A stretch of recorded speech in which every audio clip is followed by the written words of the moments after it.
안녕하십니까. 오늘샘의 윤영문 목사입니다. 자, 오늘 오늘샘 제 109강 어떤 첫 열매를 하나님께 드려야 하는가. 자, 이 질문을 가지고 원어 성경을 통해 주시는 하나님의 은혜를 나누도록 하겠습니다. 자, 출애굽기 23장 16절을 보겠습니다. 맥추절을 지키라. 이는 내가 수고하여 밭에 뿌린 것에 첫 열매를 거둠이니라. 수장절을 지키라. 이는 내가 수고하여 이룬 것을 연말의 밭에서부터 거두어 저장함이니라. 자, 여기서 첫 열매 할 때 이 첫 열매가 히브리어로 무엇인가 보면은 이 첫 열매는 히브리어로 1061번에 삐쿠르란 단데, 이 삐쿠르는 일찍 열매를 맺다, 첫째로 태어나다의 의미인데, 이 단어는 이제 뭐예요? 1069번 해서 빠카르. 자, 이 빠카르는 장자의 권리를 주다, 장자로 태어나다의, 자, 이런 의미가 되는 것입니다. 그러니까 첫 열매는 뭐냐면 장자로 태어난 자에게 장자의 권리를 주는 것입니다.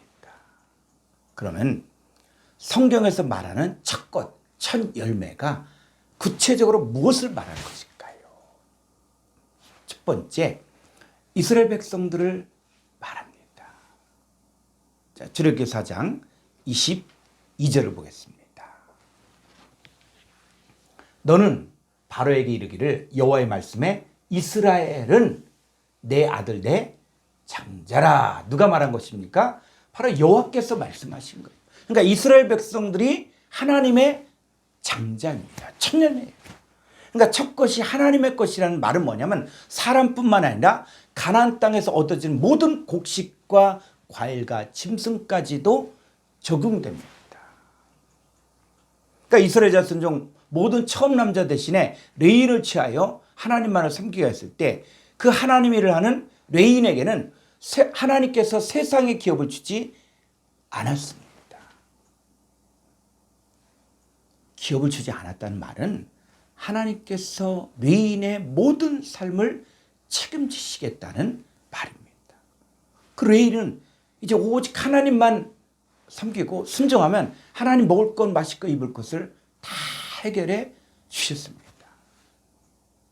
그런데 이것은 레인에게만 해당되는 것이 아니라 하나님의 언약에 동참하는 모든 사람들에게도 똑같이 적용되었습니다. 이 언약의 핵심은 하나님의 법을 그들의 속에 두며 그들의 마음에 기록하여 하나님 그들의 하나님이 되고 그들은 하나님 백성이 되는 것입니다. 이스라엘 백성들이 해야 할 일은, 이 첫 열매가 되어진 이스라엘 백성들이 해야 될 일들은 하나님만이 나의 하나님이 되고 하나님만 의지하고 하나님께 순종하면 하나님께 지켜주신다는 것이 바로 구약 성경의 핵심 메시지입니다. 자, 에레미야서 2장 3절을 보겠습니다. 이스라엘은 여호와를 위한 성물 곧 그의 소산 중 첫 열매이니 그를 삼키는 자면 모두 벌을 받아 재앙이 그들에게 닥치리라. 여호와의 말씀이니라. 자, 이스라엘이 하나님의 첫 열매이기 때문에 그를 삼키는 자면 모두 벌을 받아 재앙이 그들에게 닥친다고 하셨습니다. 하나님 백성들을 눈동자처럼 지키시고 보호하시고 인도하시고자 하는 것이 이게 하나님의 뜻이에요.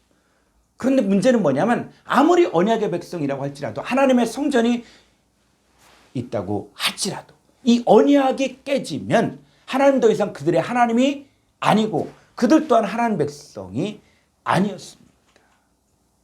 이 언약을 깬 이스라엘 백성들이 하나님을 떠나 우상 숭배를 하고 타락한 결과 성전이 불에 타고 제사장들이 비참하게 죽임을 당하고 이스라엘 백성들은 이방인들에게 포로로 잡혀 종로로 타게 된 것이 바로 역사적인 사실입니다. 자, 첫 열매 첫 번째 이스라엘 백성, 그 다음에 두 번째는 예수님을 말합니다. 자, 고린도전서 15장 20절 말씀 보겠습니다. 그러나 이제 그리스도께서 죽은 자 가운데서 다시 살아나사 잠자한 자들의 첫 열매가 되셨도다. 이 첫 열매가 바로 누굽니까? 그리스도예요. 예수님은 죽은 자들로부터 살아나짐을 받아 잠자한 자들의 첫 열매가 되셨습니다.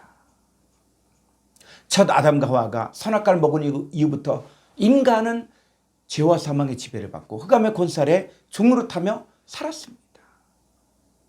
예수님은 이 죽음의 권세를 깨뜨리고 부활하신 바로 첫 열매이십니다.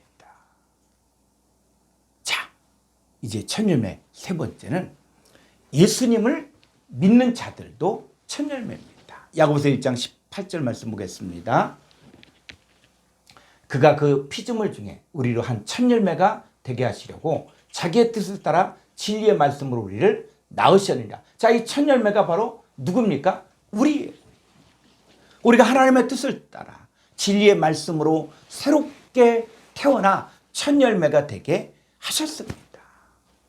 하나님 우리에게도 이 장자로서 또 장자의 권리를 주셨습니다.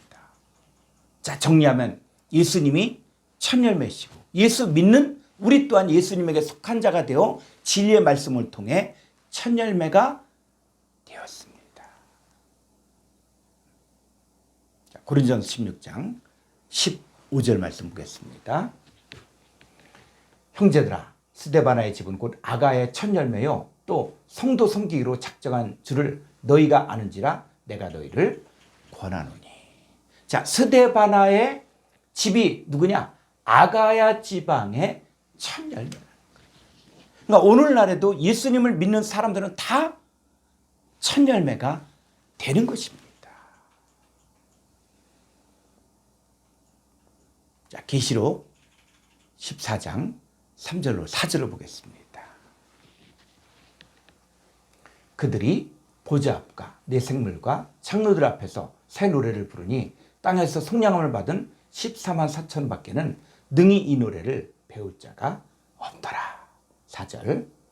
이 사람들은 여자와 더불어 더럽히지 아니하고 순결한 자라. 어린 양이 어디로 인도하든지 따라간 자며 사람 가운데서 속량함을 받아 처음 익은 이 첫 열매로 하나님과 어린 양에게 속한 자들이니. 여러분, 14만 4천은 구원받는 하나님의 자녀들 전부를 말합니다. 이들은 사람 가운데 속량을 받아 처음 익은 첫 열매로 하나님과 어린 양에게 속한 자들입니다. 자, 이 사람들은 여자가 바로 뭡니까? 음녀인 이세벨인데 마귀 신부들이에요. 마귀를 따른 자들이에요. 이들과 더럽히지 아니하고 순결한 자라. 어린 양이 어디를 인도하든지 따라간 자며 그 입에 거짓말이 없고 또 흠이 없는 자들입니다. 바로 여러분들이 14만 4천의 주인공들입니다. 그럼 여러분들은 누구의 것입니까? 바로 첫 열매로서 하나님의 것입니다. 그러니까 여러분의 인생, 또 여러분의 몸, 여러분의 인생의 모든 계획은 다 하나님의 것이에요. 여러분이 해야 할 일은 하나님만이 나의 하나님이 됐고 나는 하나님의 백성이 되면 내 인생은 하나님의 것이 되었기에 하나님께서 함께 하시고 하나님께서 책임지는 인생이 됩니다. 오늘 말씀의 결론, 첫 열매를 하나님께 드린다는 말은 뭐냐면 나는 하나님의 것이라는 것이고 하나님만이 나의 하나님이 되는 것입니다. 하나님이 나의 아버지이시고 나는 하늘의 유업을 얻을 하나님의 아들이 되는 것입니다. 하나님과의 언약의 백성으로서 그리스도를 향한 진실함과 깨끗함 있는 그리스도의 신부가 되는 것입니다. 나의 모든 것은, 이제 모든 것의 주인은 바로 하나님이시라는 것입니다. 그래서 우리가 장자로서 장자의 권리, 즉 하늘의 유업을 받는 것이 내가 첫 열매가 되는 것입니다. 감사합니다.